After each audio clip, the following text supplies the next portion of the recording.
The bright flash in the sky made everyone look up. It wasn't a meteor or a plane.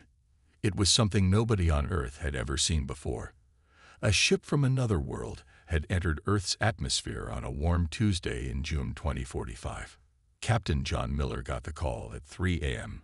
As the head of the International Space Alliance's First Contact Division. He had trained for this day for 15 years, but no training could truly prepare anyone for meeting aliens. "Captain, you need to get to headquarters right now," said the voice on the phone. John was already putting on his uniform.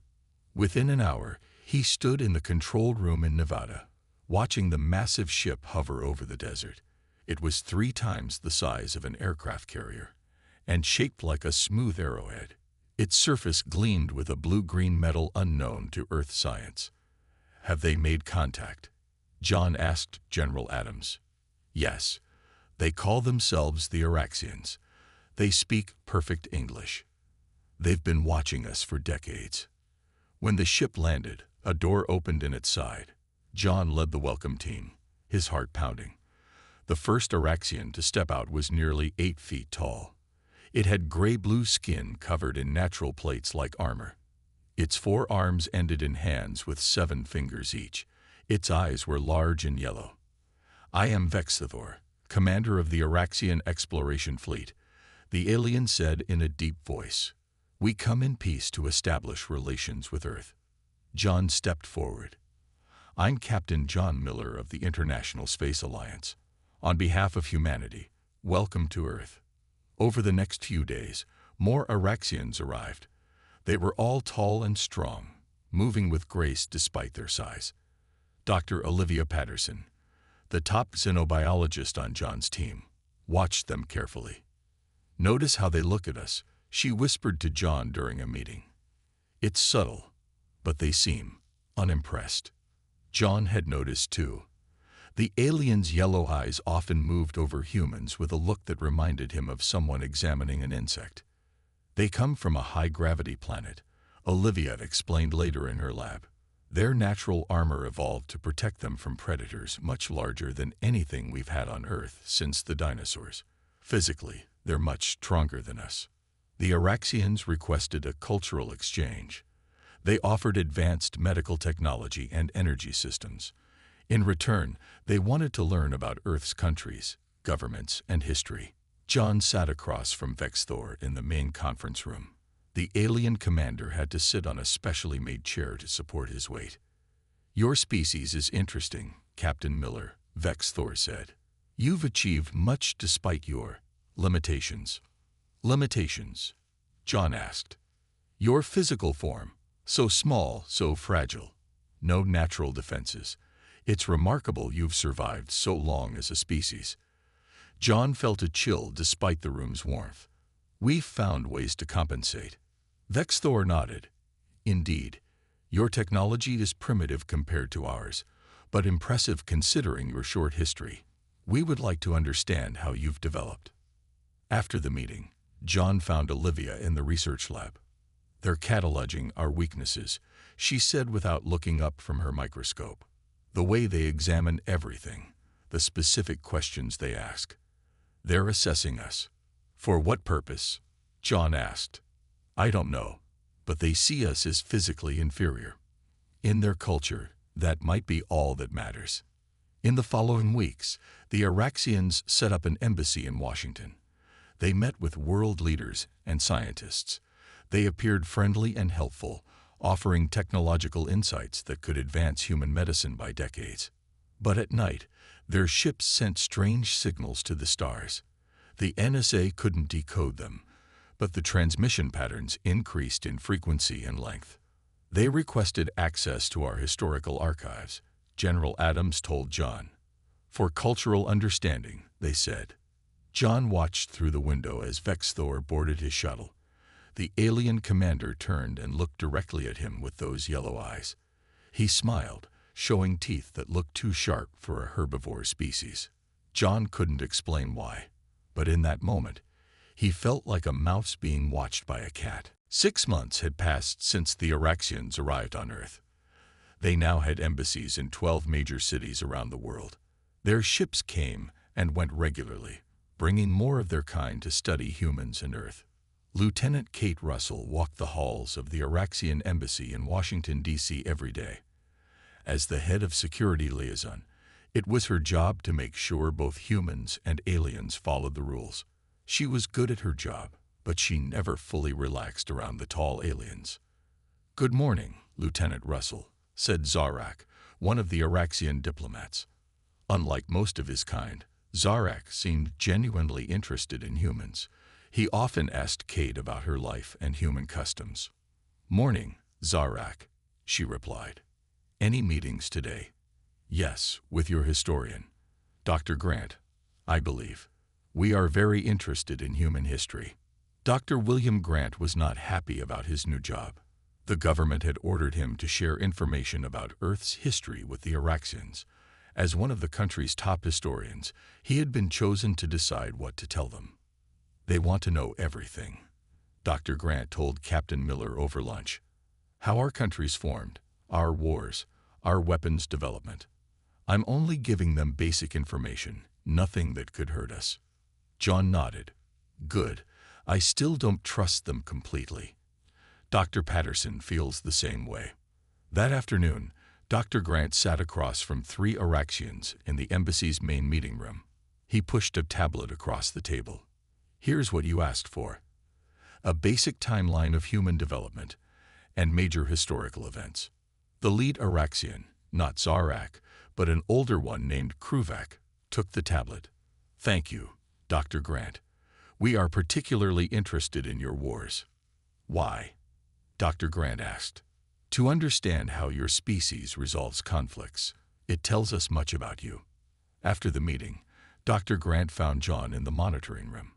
"They're too interested in our wars. Something doesn't feel right." John frowned. "We've detected strange transmissions going from their ships to their home planet.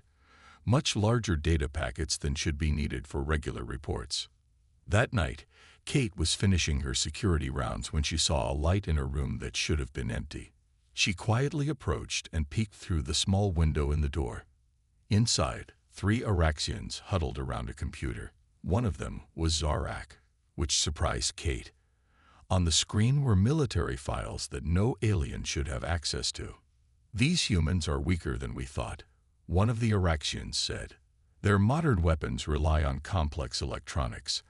Our disruptors will render them useless. Their bodies break so easily," another added. "The invasion will be simple." Kate's heart raced. She backed away slowly, then ran to the nearest alarm. Before she could reach it, a large hand grabbed her shoulder. "Lieutenant Russell," Zarak said, his friendly tone gone. "You should not be here so late." "I was just finishing my rounds," she lied. "I need to check out and go home." Zarak studied her face. "Of course, allow me to escort you." Kate knew he suspected she had overheard something. She forced a smile. "Thank you, but I know the way." "I insist," Zarak said, his yellow eyes cold.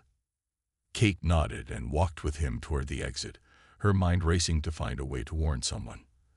As they passed the security desk, she pretended to stumble and knocked over a cup of coffee onto the guard's keyboard. "I'm so sorry," she said loudly. While the guard and Zarak were distracted, she pressed the emergency code into her watch. 5223, the silent alarm that would alert Captain Miller that something was wrong. "Clumsy," Zarak said. "Perhaps this is why your species has accomplished so little compared to ours." Outside, Zarak watched her get into her car.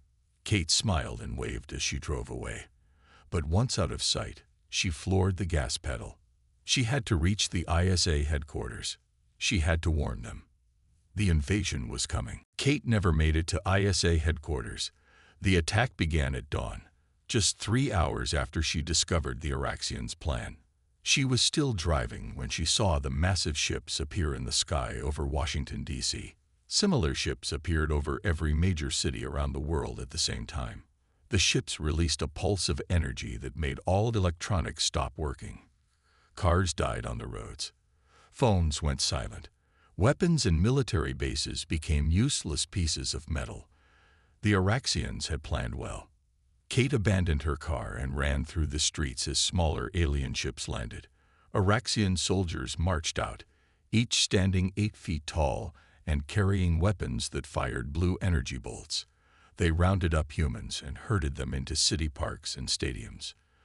By noon, Earth was under Araxian control. The invasion had been quick and almost bloodless, mostly because humans had no working weapons to fight back with. Captain John Miller was captured in his bed.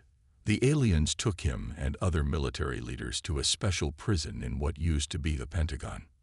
There he met other captives, including Ryan Carter, a man who worked as the chief engineer at the National History Museum. They came so fast, Ryan said, sitting against the wall of their cell.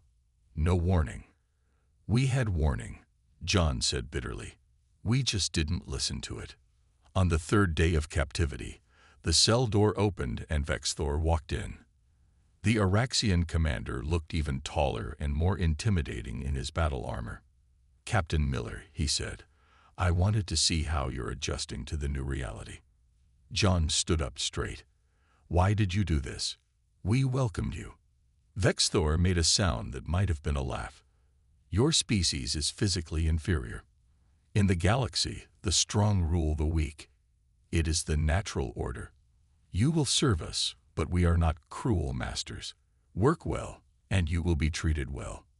We won't serve you, John said. You have no choice. Your weapons don't work. Your bodies are fragile. What can you possibly do against us? After Vexthor left, Dr. Olivia Patterson was brought to the cell. Her lab coat was dirty, and she had a cut on her forehead, but her eyes were still sharp and focused. Olivia, John said, helping her sit down. Are you okay? I'm fine, she said. I've been studying them. The Araxians have a cultural obsession with physical strength. It's the only way they measure a species' worth. That's why they think so little of us. They don't know humans very well, Ryan said quietly. Outside their prison, the Araxians established control zones in every city. Humans were allowed to move around during the day but had to return to designated areas at night. Those who resisted were taken away. No one knew where they went. 3 months passed. The Araxians began building their own cities next to human ones. They used human labor for the heavy work, watching with amusement as people struggled with tasks that were easy for the aliens' stronger bodies. In Washington, Zarak was now the governor of the human population. He stood on a platform addressing a crowd of tired workers. Your cooperation is appreciated, he said into a microphone. Those who work hard will receive extra food rations. Those who don't. He didn't need to finish the threat. In the crowd, Kate Russell kept her head down. She had avoided capture during the invasion by staying away from the collection points. Now she wore dirty clothes and kept her hair cut short to look different from her official photos. She watched Zarak with hate in her eyes. Once, she had thought he might be different from the other Araxians. Now she knew better. But unlike most humans, Kate had not given up hope. She had been making contacts, finding others who wanted to fight back. The Araxians thought humans were beaten. They thought humans were weak. Kate smiled a little as she thought about the small group meeting in the old subway tunnels that night. The aliens were about to learn how wrong they were. The old subway tunnels under Chicago were cold and damp, but they were safe from Araxian patrols. Kate had traveled for weeks to reach the city, following rumors of a growing resistance. Now she sat in a circle with 20 other humans, planning their next move. They control everything above ground, said Frank Nelson, a former police officer. Their scanners can detect modern weapons, and their armor stops bullets anyway. So we need something they can't scan for, Kate said. Something they don't expect. The group fell silent until an older man spoke up. My name is Dr. William Grant, he said. Kate recognized the historian who had worked with the Araxians before the invasion. I've been thinking about what the aliens requested from me, Dr. Grant continued. They wanted to know about our modern military, our recent wars, but they showed little interest in ancient history. What good is ancient history against their technology? Someone asked. Perhaps more than you think, Dr. Grant said with a small smile. Meanwhile, in the Washington prison, Captain John Miller and Ryan Carter had become friends. During exercise time in the yard, they walked and talked quietly. Before I worked at the museum, I was a military engineer, Ryan told John. The museum has a special exhibit on warfare through the ages. We have working replicas of weapons from every period of human history. John stopped walking. Working replicas? You mean actual functional weapons? Ryan nodded. Everything from stone axes to trebuchets.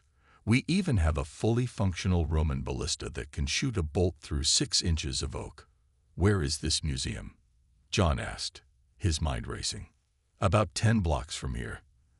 The Araxians don't guard it much. They think it's just full of old junk. That night, John couldn't sleep. He lay on his thin mattress thinking about what Ryan had told him.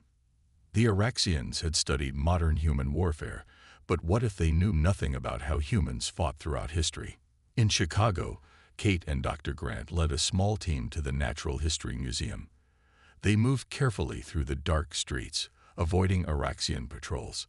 The museum's back door was locked, but Frank broke it open quietly.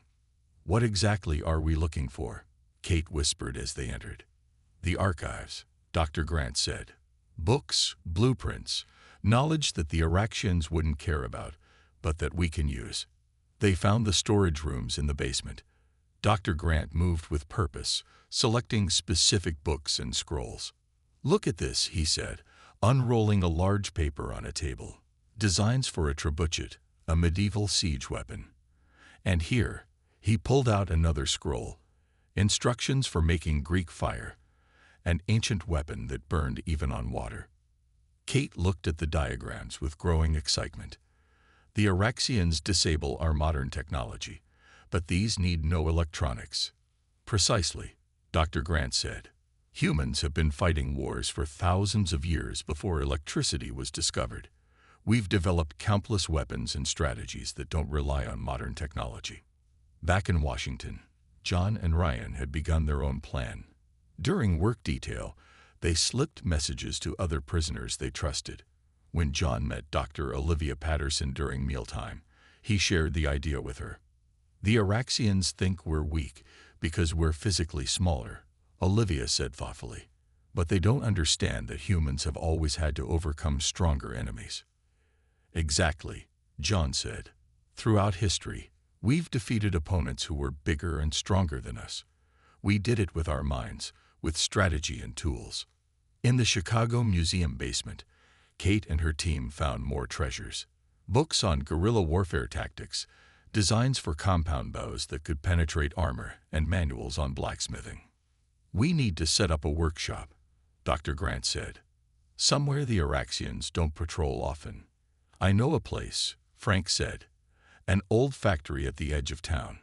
The building is still standing, and the Araxians think it's abandoned. As they gathered their findings and prepared to leave, Kate felt hope for the first time since the invasion. The Araxians had superior technology and strength, but humans had something they didn't know about. Thousands of years of experience fighting against the odds and winning. They were about to teach the aliens a history lesson they would never forget. 1 month later, the old factory on the edge of Chicago buzzed with quiet activity. In what was once an assembly line, humans now worked making weapons from another time. Some shaped wood into bows, others heated metal in forges to make arrowheads and spear tips. Lisa Mendez watched the work with satisfaction. Before the invasion, she had been an archery champion. Now she taught others how to use the longbows they were making. Pull back to your cheek, she told a young man practicing with a newly finished bow. Feel the tension. Let the arrow become part of your arm. He released the arrow, which hit the target center. Good, Lisa said. Now do it faster. The Araxians won't stand still for you. Dr. Grant moved among the workers, checking their progress against the historical designs he had found. In another corner, Paul Whittaker hammered hot metal into shape. The former blacksmith hobbyist now made metal tips for arrows that could penetrate Araxian armor. The metal needs to be harder, Paul said to Dr. Grant. "I studied their armor up close. It's tough, but it has weak points at the joints." Kate entered the factory with Frank and 3 other resistance members.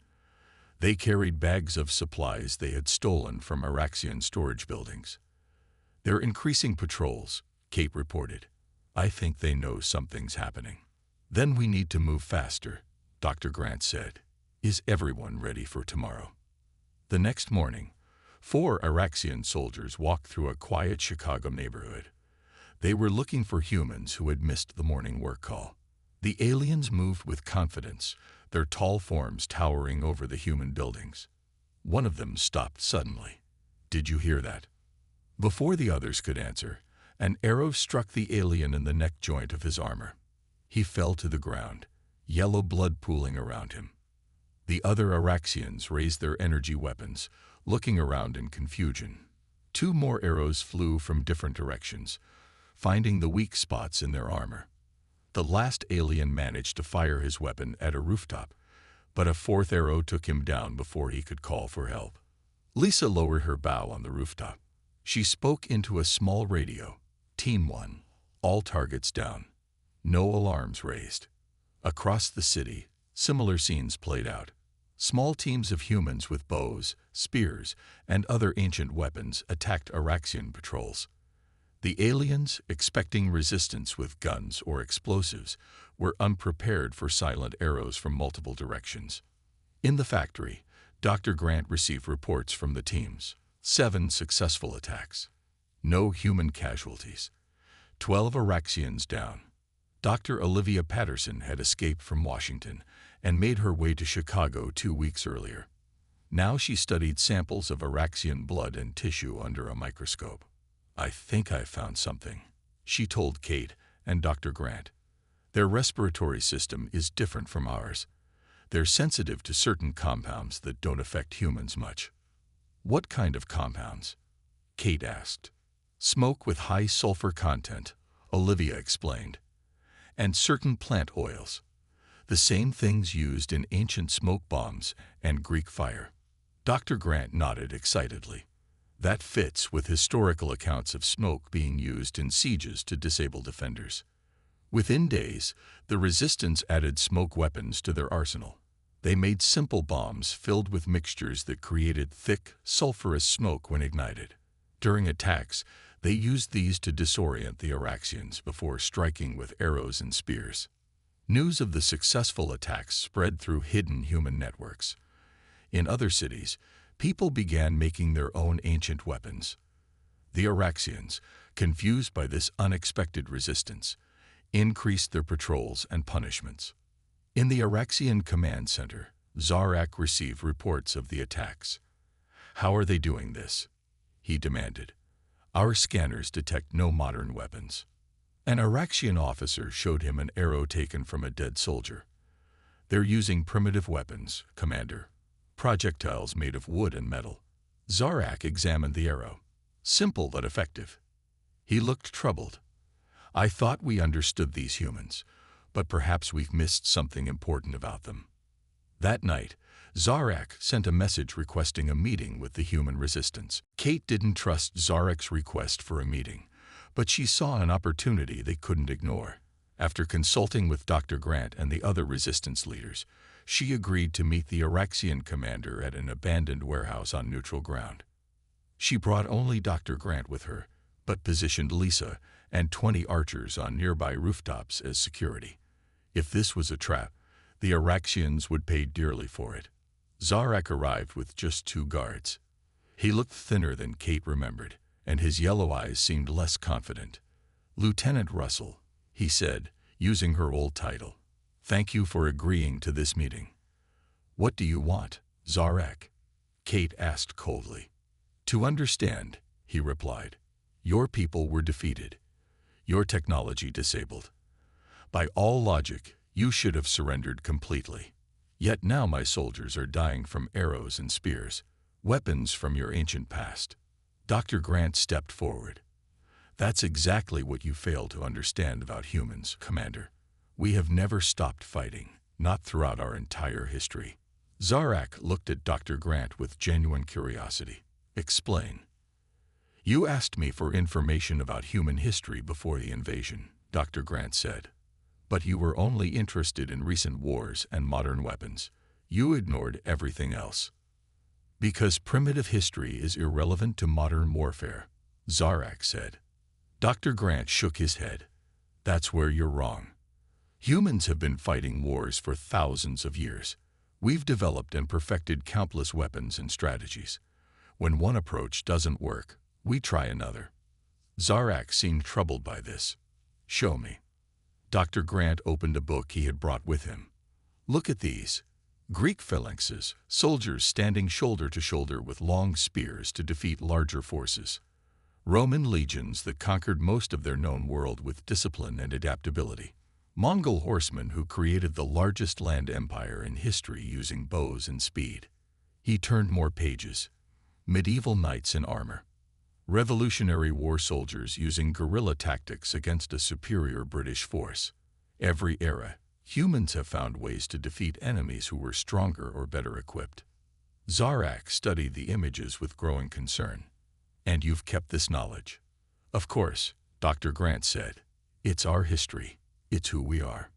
We believe your physical weakness made you inferior, Zarak admitted. On our world, the strong rule. It has always been this way. We never needed to develop the kind of adaptability you describe. Kate watched Zarak carefully. So now you understand why we'll never stop fighting. Your technology advantage isn't enough. Zarak looked up from the book. The attacks aren't just happening in Chicago, are they? No, Kate said. Every city on Earth is learning the same lesson we've taught you here. In Washington, D.C., Captain John Miller had been freed during a daring raid on the prison. Now he led a group of former soldiers and civilians who fought with weapons from the museum. On the outskirts of the city, they had built a working trebuchet based on medieval designs. It launched large containers of Greek fire mixture over the walls of an Araxian compound. Inside, aliens ran in confusion as the sticky fire spread and sulfurous smoke filled the air. Similar scenes played out across the globe. In London, resistance fighters used longbows from church towers. In Tokyo, they employed ancient ninja infiltration tactics. In Cairo, they used desert warfare strategies developed thousands of years ago. Back in the warehouse, Zarak closed the history book. I must report this to our high command. We may have misjudged your species. Yes, Dr. Grant said simply. You judged us by our physical strength alone. That was your mistake. As Zarak turned to leave, Kate called after him. The longer you stay, the more of our history you'll experience firsthand. We haven't even shown you the medieval siege weapons yet. For the first time, Kate saw something like fear in the alien's yellow eyes. That night, the resistance celebrated their small victory, not just the successful attacks, but the knowledge that the Araxians were beginning to understand what they were truly facing. A species that had spent its entire existence learning how to fight and win against the odds. 2 weeks after his meeting with Kate and Dr. Grant, Zarak stood before the Araxian High Command. On the large screen behind him, images showed human resistance fighters using weapons from different historical periods. They adapt faster than we can respond, Zarak explained. When we adjust our armor to stop their arrows, they switch to different weapons. When we change patrol patterns, they change tactics. The Araxian Supreme Commander, Draxel, looked displeased. These are primitives with sticks and stones. How can they challenge us? That's what we thought too, Zarak said. We were wrong.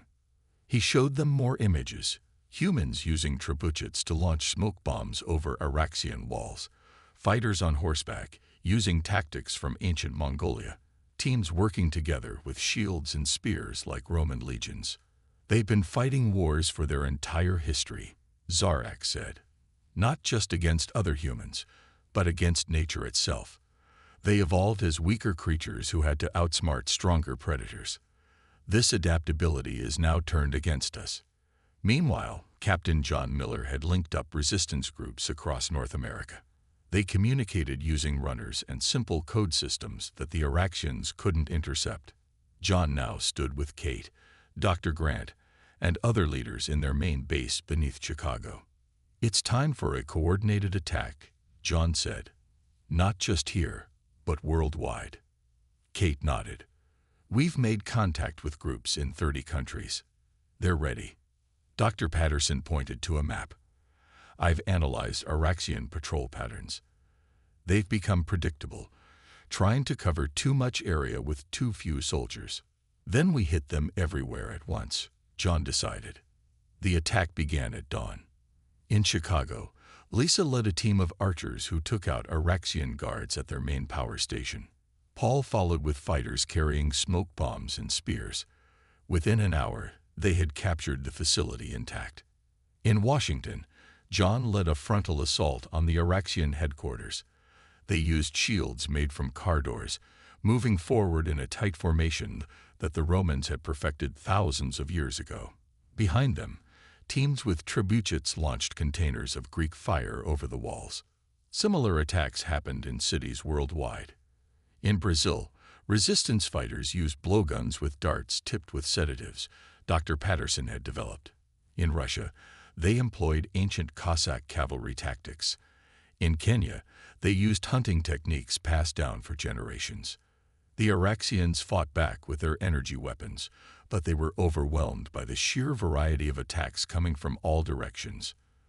By sunset, humans had recaptured major facilities in 12 cities. On the Araxian command ship, Draxol received the reports with growing alarm. "They've taken back half their major cities in a single day. How is this possible?" Zarak showed him the historical archives he had received from Dr. Grant. "This is how. Thousands of years of warfare, all still remembered. While we relied on technology, they kept their ancient knowledge. Send for reinforcements from Homeworld," Draxol ordered. "I already tried," Zarak said.